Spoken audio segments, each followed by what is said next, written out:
Hello বন্ধুরা, কেমন আছো তোমরা? আশা করি তোমরা ভালো আছো। আমিও খুব ভালো আছি। আজকে চলে এসেছি তোমাদের সাথে একটা রেসিপি শেয়ার করার জন্য। সেটা হচ্ছে চালের পুরপিঠে। চালের পুরপিঠে কেমন করে আমি বানাই সেটা তোমাদেরকে দেখাবো।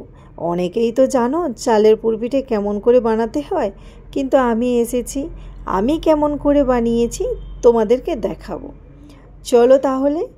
এই যে একটা পাত্রেতে করে আমি জল নিয়ে নিয়েছিলাম, তার মধ্যে দিয়েছিলাম 2 বাটি মতন চাল। আর চালটা কমসে কম 2 ঘন্টা আমি ভিজিয়ে রেখে দিয়েছিলাম।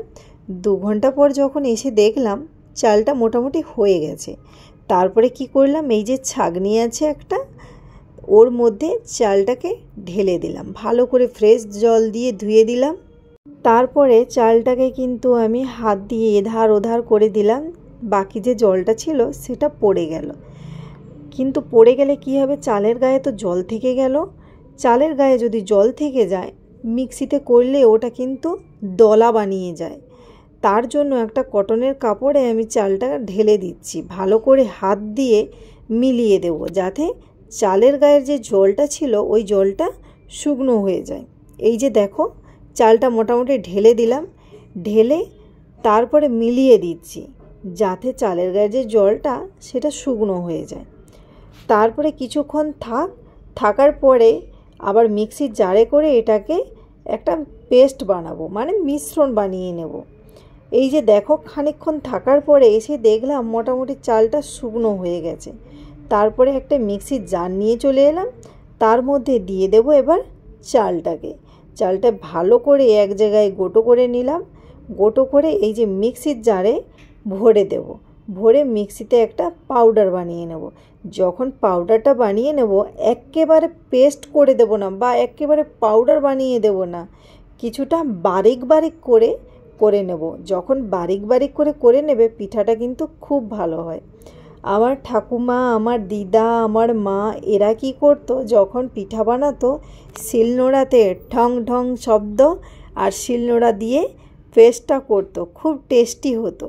যাই হোক, তোমরা যদি এখন পেস্ট বানাও, তাহলে তোমাদের পাশে তো এখন মিক্সি আছে, মিক্সিতে করে নেবে। এখন কে আর খাটনি করে বলো? মিক্সি চলে এসেছে আমাদের পাশে, কল আছে, কলে গিয়ে পিষে নিয়ে চলে আসবে। কিন্তু যাই করো না কেন, শিলের যে একটা টেস্ট, সে টেস্ট আর পাওয়া যায় না। যাই হোক, কি করা যাবে, আমার পাশে তো এখন শিল নেই, বা এত কষ্ট কে করবে। তাই আমি মিক্সির জারে করে নিয়েছি। দেখো কেমন করে নিয়েছি, তোমাদের দেখাচ্ছি। বারিক করে করেছি। তারপরে এই যে চলে এলাম, একটা নারকেল ফাটিয়ে নিয়েছি, আর এই নারকেলটা আমি পুর বানাবো, যেটা পিঠার ভেতরে দেব। সেটা আমি কি করলাম, এই কুড়নি দিয়ে ভালো করে কুড়ে নিচ্ছি। অনেকে পারো যে কুড়নি দিয়ে কেন করব, চলো মিক্সিতে ঘুরিয়ে দিই, কিন্তু কুড়নি দিয়ে করলে খুব ভালো হয়। কারণ যদি তুমি ভাবো যে পেস্টটা বেঁচে গেছে, এই পুরটা বেঁচে গেছে, তাহলে কিন্তু পুরটা তুমি নাড়ু বানিয়ে রাখতে পারবে। এজন্য কুড়নি দিয়ে যদি করো খুব ভালো হয়। তারপরে এই যে দেখো, নারকেলটাতে দিয়ে দিলাম কিছুটা চিনি। কেন দিয়েছি চিনিটা দিয়ে দিলে কিন্তু, চিনি আগে থেকে দিয়ে দিলেই নারকেলের মধ্যে চিনিটা একটু জল হয়ে যাবে, গলে যাবে, তাহলে ভালো হয়। আর হ্যাঁ, যদি তোমরা ঝুনা পাকা নারকেলে করো, তাহলে মাস্ট কিন্তু চিনি মাখিয়ে দেবে। তাহলে ওই যে নারকেলটা চিবড়া বলে মনে হবে না, নরম হয়ে যাবে যখন তুমি কড়াইতে নাড়বে। যাই হোক, আমার মোটামুটি নারকেলটাতে চিনি মাখানো হয়ে গেছে। এইবার আমি কড়াই বসিয়ে দিলাম গ্যাসের ওপরে। তারপরে ওই যে মাখিয়ে রাখা চিনি আর নারকেল কুড়াটা দিয়ে দেব কড়াইতে, দিয়ে ভালো করে নেড়ে নেব। নেড়ে এটাকে কিন্তু আমি ওই পুর বানিয়ে নেব। তারপরে দেখো, ভালো করে নাড়াচাড়া করার পরে এর মধ্যে আমি কিন্তু এলাচও অ্যাড করব। হ্যাঁ, যাদের বাড়িতে সঙ্গে এলাচ থাকে না, কি করবে, আদা তো থাকে, সবজি বানাবার জন্য আদা থাকে, আদাকে একটু থেতলো করে ওর রসটা কিন্তু এতে দিয়ে দিবে। দিয়ে দিলে এর একটা সেন্টও খুব ভালো চলে আসবে, খেতেও ভালো লাগবে। তার জন্য দিলে খুব ভালো হয়। আর যখন আমার পাশে এখন তো এলাচ আছে, তাই আমি কি করব, এটা হয়ে গেলে আমি এলাচ একটু দিয়ে নামিয়ে নেব। তারপরে এই যে বসিয়ে দিলাম একটা কড়াইতে করে খানিকটা গরম জল, এই গরম জল দিয়ে আমি যে বারিক বারিক করে রেখেছি ওই যে চালের পেস্টটা, ওটাকে আমি গরম জল দিয়ে ভালো করে মাখাবো। এই যে দেখো আমার কিন্তু হয়ে গেছে পুরটা। তার মধ্যে একটু দিয়ে দিলাম এলাচ, এলাচ দিলে এর খুশবুটা খুব ভালো লাগে। এলাচটা দিয়ে ভালো করে মাখিয়ে নিলাম।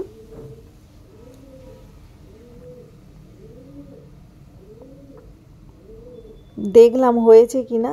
আগের যে চিনিটা ছিল ওই হাতাতে লেগেছিল, কোনো ব্যাপার না, আমার হয়ে গেছে। তারপরে এই যে দেখো ওই যে গরম জল যে করেছিলাম, খানিকটা গরম জল নিলাম, তার মধ্যে দিয়ে দিলাম চালের মিশ্রণটা। এইটা দিয়ে ভালো করে মাখিয়ে নেব। আর এর ওপরে নুন দিলে কি হয়, কোনো সময় কিছুটাই নুন লেগেছে আবার কিছুটাই নুন লাগেনি, এরকমভাবে হয়ে যায়। এই জন্য জলটাতে নুন দিয়ে মাখিয়ে দিলে ভালো হয়, সব জায়গাতে লেগে যাবে তখন। গরম তো, তাই আমি চাটুর সাহায্যে করছি।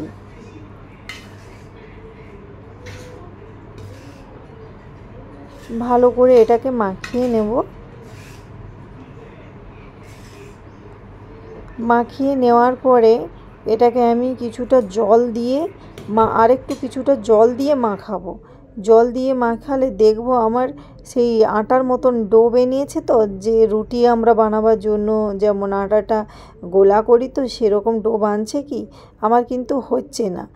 কি হবে তাহলে, আমাকে আরেকটু জল দিয়ে কড়াইটা গ্যাসের ওপর বসিয়ে দিতে হবে। গ্যাসের ওপর বসিয়ে দিলে, যেহেতু একটু কম গরম জল হয়ে গেছে, তাই গ্যাসের উপরে একটু জল দিয়ে বসিয়ে দিলে কিন্তু ডোটা ভালো মতন হয়ে যাবে। তাই এই যে দেখো গ্যাসের ওপরে বসিয়ে দিয়েছি, আর কিছুটা জল দিয়ে ভালো করে নাড়াচাড়া করে নিচ্ছি, যাতে ভালো মতন একটা ডো বেনে যায়। এই যে দেখো মোটামুটি আমার ডোটা কিন্তু বানানো হয়ে গেছে, মানে এই চালের পেস্টটা ভালো করে জল দিয়ে মাখানো হয়ে গেছে।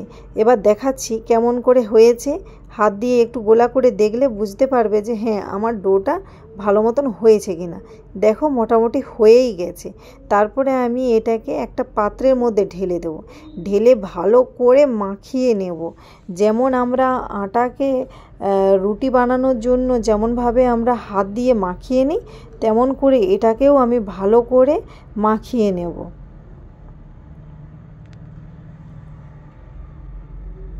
এই যে দেখো এরকমভাবে মাখিয়ে নিতে হবে। মোটামুটি দেখো আমার ডোটা কিন্তু বেনে গেছে। এই ডোটা যখন দেখবে একটু টাইট হয়ে গেছে, তাহলে একটু গরম জল মিশিয়ে আবার একটু ভালো করে এরকমভাবে মিলিয়ে নেবে, তাহলে ভালো মতন একটা ডো বেনে যাবে। দেখো ডোটা আমার মোটামুটি কত সুন্দর একটা ডো বেরিয়ে গিয়েছে, কোথাও ফাটছে না, কোনো কিছুই না। হাত দিয়ে গোল করে দেখে নেব ভালো মতন ডোটা বানছে তো। যদি দেখো যে ডোটা ভালো মতন বানছে না, যদি ফেটে যাচ্ছে, তাহলে একটু জল দিয়ে ভালো করে মাখিয়ে নেবে। আমার কিন্তু মোটামুটি হয়ে গেছে। আর এরকম করলে পিঠাটা যখন বানাবে না, সেই জলের ভাপের ওপর দিয়ে দিলে তখন আর ফেটে বেরিয়ে যাবে না। তারপরে দেখো আমি ছোট ছোট করে, যেমন লুচি আমরা বানাবার সময় গোল গোল করে লেচি কেটে নিই, সেরকমভাবে আমি কিন্তু এটার আগে লেচি কেটে নিচ্ছি। কেটে তারপরে আমি এক এক করে বানাবো। এই যে দেখো কিছুটা লেচি কেটে রেখেছি, তারপরে এই যে গরম জল একটা বাটিয়ে রেখেছি, তারপরে যখন প্রদীপের মতন গোল গোল গোল গোল করে ঘুরিয়ে একটা দেখো খুলি বানিয়ে নেব। এই যে দেখো খুলিটা বানানো হয়ে গেছে। এবার এর মধ্যে দিয়ে দেবো ওই পুরটা দিয়ে ভালো করে মুড়ে দেব।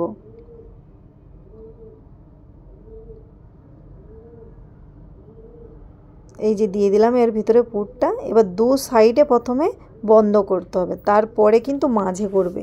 দু সাইডে করে দেওয়ার ফলে টেড়ামেড়া হবে না। আর যদি তুমি ভাবো যে দু সাইডে করবে না, এক সাইড থেকে করে যাবে, তাহলে কিন্তু টেড়ামেড়া হয়ে যাবে। এই যে দেখো কত সুন্দর হাত দিয়ে চেপে দিয়েছি, কত সুন্দর একটা ডিজাইন হয়ে গেছে। দেখো কত সুন্দর। এটা কিন্তু জলের ওপরে দিয়ে দিলে, মানে ভাপে দিলে, এটা কিন্তু ফেটে যাবে না। যাই হোক একটা করে দেখিয়েছি, আমি আরেকটা করে দেখাচ্ছি কেমন করে। এটা তো কেমন করে মানে চেপে চেপে করলাম দেখালাম, আরেকটা কেমনভাবে আমি করছি দেখাচ্ছি। এই যে দেখো একটা খুলি বানিয়ে নিলাম। খুলি বানিয়ে নেওয়ার পরে এর মধ্যে দিয়ে দেব পুর। এই যে দেখো কত সুন্দর খুলিটা বেরিয়ে গেছে। এই যে এর মধ্যে দিয়ে দিলাম পুর। এবার দু সাইড প্রথমে বন্ধ করে দেব, হ্যাঁ দু সাইড বন্ধ করে দেওয়ার পরে মাঝটাতে বন্ধ করব। একটু উঁচাই করে এটাকে করব, এই যে চেপে দিচ্ছি কি একটু উঁচা করে করব। এটা যে আমি হাতে করব এটা কিন্তু আলাদা। এই যে দেখো গোল গোল গোল গোল করে ঘুরিয়ে করে দিচ্ছি। এর ডিজাইনটাও কিন্তু খুব ভালো হয়, হাত ছাড়া হবে না, গোল গোল করে। এই যে দেখো কত সুন্দর হয়ে গেছে দেখো। এরকম করে আমি সবগুলো করে নেব।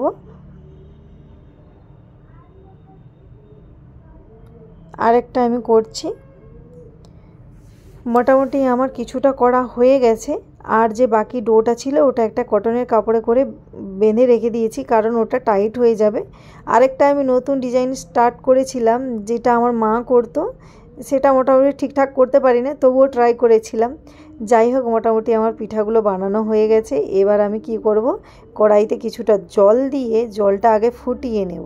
ফুটিয়ে নিয়ে তার মধ্যে একটা ছেদ করা থালা দিয়ে দেব, তার মধ্যে ওপর দিয়ে দেব এই পিঠেগুলো। এই যে দেখো কেমন করে সবগুলো হয়ে গেল আমার, কত সুন্দর লাগছে দেখো তো। এগুলো কিন্তু একটাও ফেটে যাবে না, সেই জলের ভাপের ওপরে দিলে একটাও ফেটে যাবে না, খুব ভালো করে মুড়ে দিয়েছি। এই যে দেখো, তারপরে এই যে কড়াইতে জল ফুটছিল, তার উপরে একটা বেলা দিয়েছি, মানে থালা দিয়ে দিয়েছি, ছানা করা থালা, তার মধ্যে দিয়ে দিলাম পিঠাগুলো। তারপরে ঢেকে দেব, কিছুক্ষণ ঢাকার পরে খুলে দেখব মোটামুটি হয়ে যাবে। মিনিমাম 10 মিনিটের মতন আমি এটাকে ঢেকে রেখে দেব। যাক থাক। এই যে দেখো আমার পিঠাগুলো কিন্তু হয়ে গেছে, দেখো কত সুন্দর হয়ে গেছে আর কেমন নরম তুলতুলে হয়েছে। এবার তোমাদের একটু দেখাবো। এই যে দেখো কত সুন্দর হয়েছে দেখো। চলো যাই হোক, ভিডিওটা যদি ভালো লেগে থাকে লাইক শেয়ার কমেন্ট করে দেবে। বাই বাই, টাটা, ভালো থেকো।